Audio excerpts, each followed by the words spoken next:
दोस्तों नमस्कार।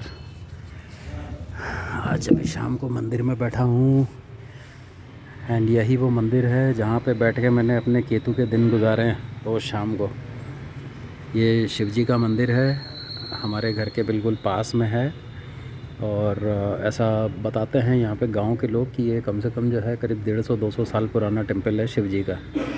यानी बहुत बहुत अच्छा टेम्पल है, गांव के अंदर है। बिकॉज़ मैं शहर से थोड़ा सा दूर रहता हूँ, आर्मी कैंट एरिया के अंदर। मेरा ये यहाँ पे पूरा केतु का जो है समय गुजरा है। मैक्सिमम रोते हुए है ना, जब कुछ समझ में नहीं आता था तो यहीं पे बैठा जाता था। मैं आज जो है ना थोड़ा सा आपको एक चीज़ के बारे में बताता हूँ कि जिसकी कुंडली के अंदर राहु चंद्र की युति है ना, राहु चंद्र की युति होने से जो आदमी को जो टेंशन्स और जो परेशानियाँ झेलनी पड़ती हैं, I mean it is simply मतलब आदमी को पागल बना देती हैं बिल्कुल। अब बहुत सारे लोगों की कुंडली के अंदर जो है राहु और चंद्र की युति बनी हुई है। अब किसी भी घर में बनी हो, हमारी आजीविका को लेके जो सबसे ख़तरनाक पोजीशन हो जाती है, I am sorry to use this word ख़तरनाक, लेकिन बड़ी डेंजरस हो जाती है, that is 10th। Now 10th के अंदर 10वें घर के अंदर ये युति जो है ना, ये बहुत अलग तरीके से काम करती है दूसरे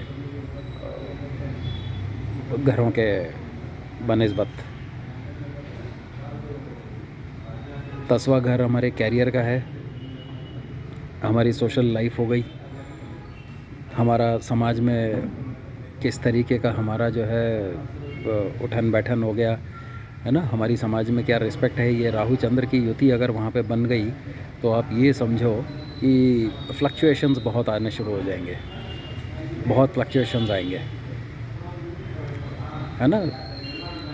पहली बात तो ये है कि केतु अगर आपके चौथे घर के अंदर बैठा होगा, है ना, और उसके बाद में राहु और चंद्र की युति 10वें घर के अंदर, तो बस आप ये समझो कि लाइफ के फ्लक्चुएशंस, आपका समाज में कभी इज़्ज़त बढ़ जाती है और कभी घट जाती है। लोग समझते हैं आप चेहरे से तो बहुत अच्छे आदमी दिखते हैं, मतलब काफ़ी पावरफुल दिखते हैं, बट अंदर से अगर देखा जाए तो आपकी धज्जियाँ उड़ी रहती हैं, डर रहता है मन के अंदर एक। तो डर और हिम्मत, साहस, ये दोनों चीज़ें राहु चंद्र युति के अंदर साथ में चलती हैं। अब मैं ये बताता हूँ कि क्यों मैं आपको ये बता रहा हूँ, बिकॉज़ मेरी भी ये युति बनी हुई है। और मैं आपको जो है जो कुछ भी चीज़ बताता हूँ मैं अपने पर्सनल एक्सपीरियंस से बताता हूँ, और उसके बाद में फिर जो है इसका रेमेडीज़ जो है ये हम लोग जब कंसल्ट करते हैं, कोई आप बता देते हैं तो मैं बात पूछते हैं तो मैं बता देता हूँ इसमें करना क्या है। बिकॉज़ इसका कोई जो है कोई यंत्र से या कोई चांदी की चेन पहनने से या चांदी की अंगूठी पहनने से, चांदी का कड़ा पहनने से इसमें कोई असर नहीं पड़ता। ये मेरा प्रैक्टिकल एक्सपीरियंस है। मैंने भाई साहब जितनी अंगूठियाँ हो सकती थी पहनी, जितने चांदी डाल सकता था अपने बदन पे उतनी डाल दी मैंने, स्फटिक की माला डाल दी, रुद्राक्ष डाल दिए, कोई असर नहीं पड़ा। राहु आपके मन को ख़राब करता ही है, वो डराता ही है। ये बहुत सारे हमारे जो है काफ़ी विद्वान लोग भी हैं, मैं उनकी बात को कुछ मतलब काटना नहीं चाहता। I mean they are also काफ़ी सम्मानित लोग हैं सब। हमारे एस्ट्रोलॉजर्स भी हो गए, कम्युनिटी हो गई, और बहुत अच्छे अच्छे लोग भी हैं। बट ये जो रेमेडीज़ के बारे में जो है ना, ये रेमेडीज़ यूजुअली काम नहीं करती हैं। देखो एक चीज़ आप ये समझो कि जब आप पैदा होते हो तो ये हमारे अपने पिछले कर्मों का फल होता है कि आप किस नक्षत्र में पैदा हो रहे हो, है ना, और किस ज़ोडिएक साइन के अंदर जो है आप पैदा हो रहे हो।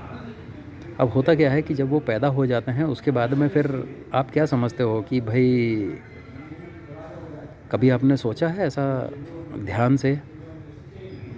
कभी आपने ऐसा कभी ध्यान से सोचा है कि भाई भगवान ने हमको जिस चीज़ को झेलने के लिए यहाँ पे पैदा किया है, या जो भी चीज़ हमको अपने पिछले कर्मों के, पिछले जन्म के कर्मों के द्वारा हमको जो झेलनी है, तो उसको हम लोग जो है किसी के भी थ्रू हम लोग उसको काट कर सकते हैं, उसको तोड़ सकते हैं। कि कोई अंगूठी पहन ली, या किसी ने गले में कुछ पहन लिया, या हाथ में कुछ पहन लिया।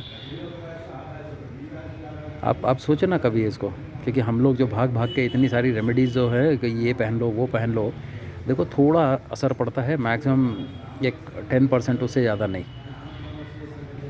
एटलीस्ट मैं अपने प्रैक्टिकल एक्सपीरियंस के अंदर मैं आपको ये बता सकता हूँ। ज़्यादा कुछ होता नहीं है इसके अंदर। राहु चंद्र की युति, कंजंक्शन, और वो डिग्री वाइज भी है, कितना डिग्री है कि बहुत क्लोज कंजंक्शन है तो बहुत ज़्यादा डेंजरस हो जाता है, और इतनी डिग्री 12 डिग्री के ऊपर है या 10 डिग्री के ऊपर है तो कोई फ़र्क नहीं पड़ेगा, 15 के ऊपर है तो भी कोई फ़र्क नहीं पड़ेगा।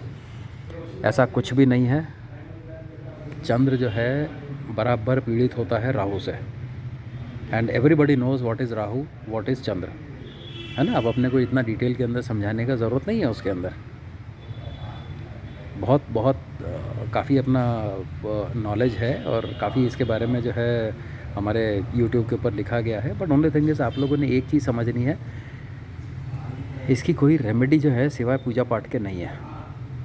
अब सिर्फ हमको देखना होता है कि कौन सा घर है, कौन सा साइन है, और कौन सी राशि है, कौन सा लगना है, और ये कहाँ तक असर करेगी, है ना। आप लोगों ने बहुत सारे लोगों को देखा होगा कि कभी घड़ी में माशा, घड़ी में तोला, मतलब मूड स्विंग्स बहुत होते हैं, पागलपन का शिकार होते हैं। जैसी अमावस पूर्णिमा आती है तो उनका बिहेवियर एकदम चेंज हो जाता है, नेचर चेंज हो जाता है, बहुत सारी चीज़ें चेंज होती रहती हैं, है ना। घर पे अंदर कभी जो है अच्छे हो जाते हैं, कभी बुरे हो जाते हैं, मूड स्विंग्स बहुत ज़्यादा होते हैं। अब बहुत सारी आपने ऐसी चीज़ें देखी होंगी, बहुत सारी चीज़ें देखी होंगी। तो ये सब सारी चीज़ें जो है इनका कोई काट नहीं है कि आप चांदी पहन लो तो आपका माइंड जो है एकदम ठीक हो जाएगा या कुछ है। इसकी अलग पूजा पाठ की रेमेडी होती है, पूजा पाठ की जो है विधि होती है एक, इसको कैसे करना है, क्या करना है, वो ज़ोडियाक और ये अपने जो राशि और लगन के हिसाब से, नक्षत्र के हिसाब से अपन बता सकते हैं। गुरु की दृष्टि पड़ रही है, फेयर इनफ, इतना ज़्यादा असर उसका भी नहीं पड़ता है। माइंड आपका ख़राब होगा ही होगा। अगर मान लीजिए कहीं से भी गुरु की दृष्टि अगर चंद्र के ऊपर भी पड़ जाए तो भी राहु चंद्र की युति अपना असर बताती है। ये मेरा प्रैक्टिकल एक्सपीरियंस है, बिकॉज़ 55 साल में मैंने बहुत झेल लिया। अब मैं थोड़ा थोड़ा अभी केतु के बाद में निकल के थोड़ा सा दिमाग जब स्टेबलाइज़ होना शुरू हुआ है ना, तो अब थोड़ा हम लोग इस बारे में थोड़ा कंट्रोल होता है कि हाँ भाई ठीक है, it is happening because of this, and ठीक है, now how do you control it. और दूसरी चीज़ ये है कि अगर राहु चंद्र युति भी है आपकी कहीं पे और उसके बाद में केमद्रुम योग भी बन गया तो सोने पे सुहागा, भगवान मालिक है। डरा नहीं रहा हूँ, लेकिन अपने दिमाग का तो सत्यानाश हो जाता है। और कोई कुछ भी कहीं दो लोग बात कर रहे हैं या कुछ हो रहा है तो हमारे मन में हमेशा डर लगा रहता है, भूतों का डर रहता है, अनहोनी का डर रहता है। रात में बाहर जा रहे हैं तो कॉन्फिडेंस हमारे ऊपर है नहीं, या कॉन्फिडेंस दिन में भी नहीं रहता। एग्ज़ाम लिखने जा रहे हैं तो भी कॉन्फिडेंस नहीं है। जॉब करने जा रहे हैं, जॉब में अपना टारगेट होगा या नहीं होगा, काम होगा या नहीं होगा, कंपनी कैसी है, उसमें भी हमारे को बहुत सारा डाउटफुल रहता है। तो राहु चंद्र की युति मतलब स्ट्रेट अवे एक ही चीज़ है कि मन में डाउट्स आना।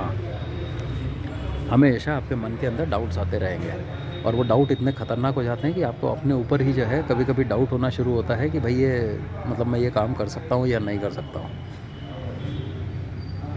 तो राहु चंद्र की युति एंड उसके ऊपर साथ में अगर गलती से केमद्रुम योग भी आ गया, मज़ा मज़ा। और केमद्रुम योग कैसे कटता है, बट उससे भी कोई ज़्यादा फ़र्क पड़ता नहीं है, कुछ फ़र्क नहीं पड़ता। हमारी कुंडली के अंदर से हम लोग जो है 1000 रीज़न्स निकाल सकते हैं कि क्या होगा, कैसे होगा। लेकिन देखो, कोई भी आपको फ्यूचर बताता है कि बोलता है कि मैं बोल रहा हूँ हो जाएगा, यूजुअली आपने देखा होगा ना, ऐसा होता नहीं है कभी भी। हम लोग उनको ब्लेम नहीं करते हैं, ये हमारे अपने कर्म होते हैं। हम कभी किसी ज्योतिषी को ब्लेम नहीं करना। हम लोग ये देखना कि भाई ये हमारे अपने कर्म हैं। आप जैसे कर्म करोगे भगवान आपको फल वैसा देते रहेंगे। दैन ये है कलयुग।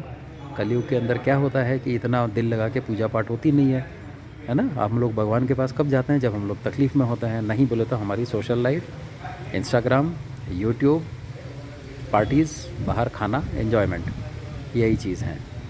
बहुत रेयरली आप किसी को देखेंगे कि भाई आदमी रिटायरमेंट के बाद में जो है थोड़ा पूजा पाठ में लगा हुआ है, या जब तकलीफ़ में आता है तो बैठता है पूजा के अंदर। एंड आजकल वो हमारा सोशल नॉर्म भी नहीं रहा, फैमिलीज़ भी न्यूक्लियस हो गई हैं, कि जिससे हमारी जो है फैमिलीज़ को, वो बच्चों को शिक्षा मिले, तो बच्चे आगे जाके हमारे लीगेसी, हमारे हिंदुइज़्म को, हमारे संस्कारों को, हमारी पूजा पाठ के विधि को, इसको आगे लेके जाएँ। है ना? देखो हम लोग किसी को कोस नहीं सकते, लेकिन एक चीज़ है, अभी मैं केतु को छोड़ता हूँ पीछे। एंड हम लोग जो है ना, अब ये आप मेरे को अगर कमेंट्स में अगर आपको चाहिए कि भाई बहुत डिटेल्ड वीडियो इसके ऊपर बने, बहुत ही प्रैक्टिकल, बिकॉज़ मेरा 55 साल का एक्सपीरियंस रहा है और मैंने बचपन से भी जो कुछ भी झेला है वही मैं आपको बताता हूँ। वही चीज़ मैं आपको बता रहा हूँ। है ना? मेरा ऐसा नहीं है कि मैंने बुक पढ़ी है और उसके अंदर लिख के बता दिया, बिकॉज़ मेरे जो प्रैक्टिकल एक्सपीरियंस हैं, और प्रैक्टिकल एक्सपीरियंस में आपको बहुत ज़्यादा जो है ना, आपको आदमी समझा सकता है, आपको चीज़ें बता सकता है कि क्या करना है। तो अगर आपको इस बारे में और डिटेल के अंदर वीडियो चाहिए, एंड किसी को भी अगर बात भी करनी है ना? तो आप बात कर सकते हैं। एंड कुंडली एनालिसिस का तो मैंने बता दिया है, my fee is only 1 time. है ना? चलो बढ़िया, है ना? जय श्री राम, जय श्री राम।